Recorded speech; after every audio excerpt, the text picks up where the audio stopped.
Bonjour! We are looking at how to pronounce this word from French that simply means goat in France, but by extension it has also come to mean goat cheese. In French, with the typical French pronunciation, you would say this chèvre.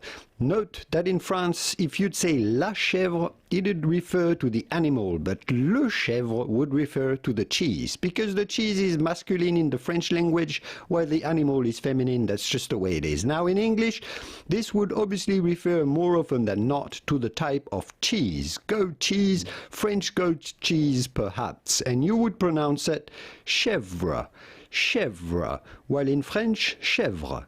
Chèvre, but in English or American, chèvre, chèvre. Give this video a quick thumb up if you found this useful, and here are more videos on how to pronounce French-produced cuisine and cooking terms from France. See you soon, and thanks for watching. Cheers, au revoir.